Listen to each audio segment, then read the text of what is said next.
जय श्री स्वामी समर्थ. ओम नमो आदेश.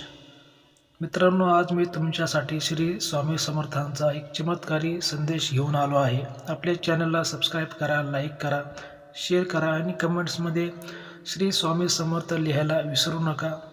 मित्रांनो, श्री स्वामी समर्थांच्या कृपेने आपले सगळे संकट दूर होत, सगळ्या आपल्या इच्छा पूर्ण होत, नेहमी आपण खुशी राहा, हीच मी प्रार्थना श्री स्वामी समर्थ यांच्या चरणी करतो. चॅनलला सबस्क्राईब करा, लाईक करा, शेअर करा. तो चमत्कारी संदेश काय आहे नक्की व्हिडिओ पूर्ण बघा, ऐका, जाणून घ्या. आणि मला पूर्ण विश्वास आहे की श्री स्वामी समर्थ यांच्या कृपेने नक्कीच तुमच्या जीवनातील अडचणी दूर होतील, अनेक नवीन बदल घडून येईल. चला तर मग बघूया काय आहे संदेश. स्वामी म्हणतात, तू त्या गोष्टीची काळजी करू नकोस जे झालं नाही. आम्ही करू ते ज्याचा कदाचित विचारही तू केला नाहीस.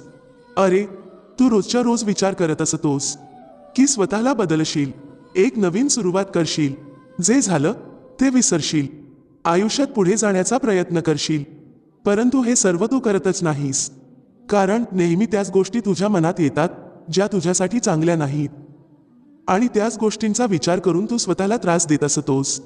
आणि त्यानंतर हे जीवन तुझ्यासमोर अधिक संकट आणू लागतो. त्यामुळे तू स्वतःला सांभाळूच शकत नाहीस. आणि म्हणूनच मी तुला म्हणतोय, जेवढा तू या दुनियेसोबत कमी संबंध ठेवशील तेवढा सुंदर तुझ्या जीवनाचा मार्ग असेल. जेवढा कमी तू या दुनियेसोबत संबंध ठेवशील तेवढाच तुझा जीवनाचा सुंदर मार्ग असेल. कारण मोठेपणा केल्याने हे आयुष्य चालत नाही. जो मोठेपणा करत असतो त्याच्यापासून दूर राहा. मोठेपणा दिखावा समजण्यात वेळ लागतो, परंतु हळूहळू सर्व समजायला लागतं. कोण कसा आहे हे सर्व काही समजायला लागतं. दिखावा केव्हापर्यंत करतील हे लोक, ही वेळ तर त्यांना सुद्धा सर्व काही शिकवून जाईल. परंतु तू एक गोष्ट लक्षात ठेव, आयुष्यात काही लोक यामुळेच तुझ्या जीवनात येतात जेणेकरून तू जाणू शकशील की आयुष्यात तुला कसं बनायला नाही पाहिजे. आणि म्हणूनच जे नातं तुला रडवेल त्यापेक्षा खोल असं दुसरं कोणतंच नातं नाही. आणि जे नातं तुला रडताना सोडून जाईल त्यापेक्षा कमकुवत असं दुसरं कोणतंही नातं नाही. हा विचार जर तुला पटला असेल तर कमेंटमध्ये श्री स्वामी समर्थ टाईप करायला विसरू नको. अरे, जे तुझ्या आनंदासाठी स्वतः हरायला सुद्धा तयार असतात, अशा लोकांच्या विरोधात तू कधीच जिंकू शकत नाहीस. आणि असा एखादा व्यक्ती जर तुझ्याजवळ असेल तर चुकूनही त्याला तुझ्यापासून लांब करू नको. आणि जर या दुनियेमध्ये तुझ्याकडे असा कोणी नसेल तर चिंता करू नकोस. हे स्वामी तुझ्यासोबत नेहमी असतील. कोणी काहीही म्हणो, स्वतःला शांत ठेवायला शिक. कारण ऊन कितीही प्रखर असू दे, समुद्राला सुकवू शकत नाही. समुद्राला सुकवू शकत नाही. तुला असं वाटत आहे हे आयुष्य तुला रडवत आहे, परंतु सत्य तर हे आहे की हे आयुष्य तुला रडवत नाही, तर तुझ्या मनासारख्या गोष्टी घडत नाहीत. आणि म्हणूनच तुला हे आयुष्य चांगलं वाटत नाही. परंतु एक गोष्ट नेहमी लक्षात ठेव, तुझ्याप्रमाणे हे आयुष्य चालत नाही. तुझ्यासाठी काय चांगलं आहे त्या प्रकारे मी तुझं आयुष्य बनवत असतो. खरंच तुझा माझ्यावर विश्वास आहे? मग माझ्या या विचारांना एक लाईक नक्की कर. आयुष्य जगत असताना, जीवन जगत असताना एक गोष्ट नेहमी लक्षात ठेव, तुझ्या कित्येक अडचणींचे कारण तू शांत राहणे नाही तर तू बोलणे हे आहेस. आवश्यकतेपेक्षा जास्त बोलणे दुःखाचे कारण बनू शकतं. आणि म्हणूनच कमी बोल, परंतु स्पष्ट बोल. आणि जितकं गरजेचं आहे तेवढेच बोल. आणि म्हणूनच मौनाला हिंदू धर्मामध्ये खूप उच्च स्थान आहे. आणि म्हणूनच मौनाला हिंदू धर्मामध्ये खूप उच्च स्थान आहे. अरे, इतकंच नाही तर स्वास्थ्य आणि मौन याचा सुद्धा खूप खोलवर संबंध आहे. मौन केल्यामुळे मानसिक शांती तुला प्राप्त होत असते आणि विचारांमध्ये एकाग्रता येत असते.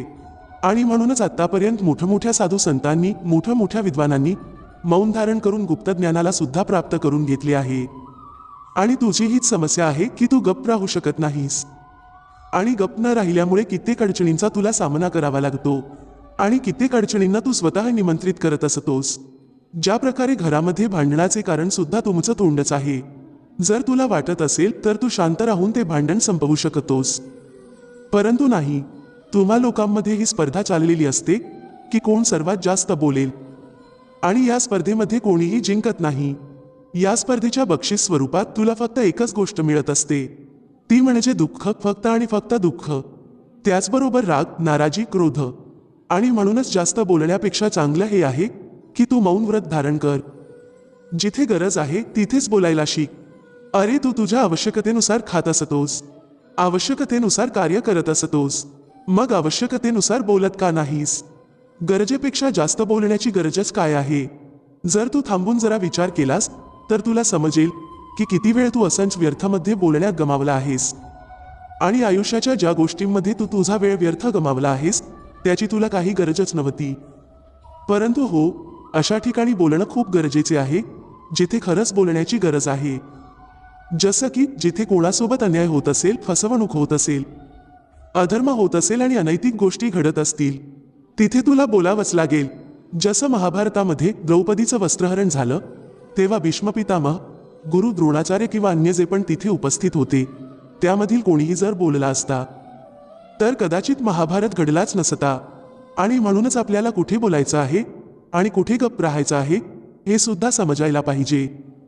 आणि यासाठी मी तुला मार्गदर्शन करतो. जो माझ्या सोबत राहतो त्याला समजतं की कुठे काय बोलायचं आणि कुठे गप्प बसायचं. काही जागा तर अशा असतात जिथे तुला फक्त गप्पच राहायचं असतं. जसं की ज्याबद्दल तुला काही माहीतच नाही तिथे गप्प राहा, जास्त बोलू नकोस. जेव्हा दोन लोक बोलत आहेत तिथे सुद्धा मध्ये तू कधीच बोलू नकोस, कारण अशा ठिकाणी बोलल्यामुळे तुझंच महत्त्व कमी होत असतं. जेव्हा कोणी तुला त्याचा त्रास सांगत असेल तर अशा वेळी प्रथम त्याचं बोलणं ऐकून घे. मध्ये बोलू नकोस, कारण तुझ्या बोलण्यापेक्षा जास्त महत्त्व त्याच्या भावनेला आहे आणि म्हणूनच त्याच्या भावना आधी ऐकून घे, त्यानंतरच त्या गोष्टीवर तू बोल. अशा माणसासोबत कधीच बोलू नकोस जे तुला नेहमी टाळत असतात किंवा तुझ्या बोलण्याला महत्त्व देत नसतात. तुझ्या आजूबाजूला अशी कित्येक लोक असतील ज्यांच्यासोबत तू काहीही बोल परंतु ते तुझं ऐकून न ऐकल्यासारखं वागत असतात. जर तुझ्या आजूबाजूला अशी लोक हजर असतील तर अशा लोकांसमोर कधीच बोलू नकोस जे तुझ्या प्रगतीने आनंदी होत नाहीत. तुझ्या प्रगतीने ज्यांना दुःख होत असतो अशा लोकांसोबत सुद्धा तू कधी बोलू नकोस. तुझा आनंद त्यांच्यासोबत कधीच वाटू नकोस. आणि अशा प्रकारे जसं मी तुला सांगितलं आहे त्या प्रकारे जर तू तुझं आयुष्य जगायला सुरुवात केलीस तर तुला कधीही लोकांकडून अपेक्षा राहणार नाहीत आणि तू तुझ्याच आयुष्यात खूप आनंदी राहशील. परंतु तू असा विचार करू नकोस की तुझा स्वतःचा, तुझा सख्खा तुझ्याजवळ कोणीच नाही. अरे तुझे स्वामी तुझ्यासोबत नेहमी असतील, तुझ्याजवळ नेहमी असतील. फक्त तू तुझ्या स्वामींवर विश्वास ठेव, कारण हे स्वामी त्यांच्या भक्तांची साथ कधीच सोडत नाहीत. माझे सर्व भक्त हे माझ्यासाठी चोळप्पा आणि बाळप्पा यांच्यासारखेच आहेत. तू घाबरू नकोस, भिवू नकोस. मी नेहमी तुझ्या पाठीशी आहे, मी नेहमी तुझ्या पाठीशी आहे. स्वामींनी आजच्या संदेशामार्फत आपल्याला हेच सांगितले आहे की कुठे आपल्याला गप्प राहायला पाहिजे आणि कुठे बोलायला पाहिजे. जर तुम्हाला तुमची वेळ वाचवायची आहे आणि आयुष्यामध्ये प्रगती करायची आहे तर तुम्हाला कित्येक ठिकाणी गप्प राहण्याची गरज आहे, मौन व्रत धारण करण्याची गरज आहे. आणि जर तुम्हाला बोलण्याची इच्छा होत असेल तर स्वामींसोबत बोला, जे तुमचं बोलणं अगदी लक्षपूर्वक ऐकत असतात. मित्रांनो, आजचा हा संदेश कसा वाटला कमेंट करून नक्की सांगा.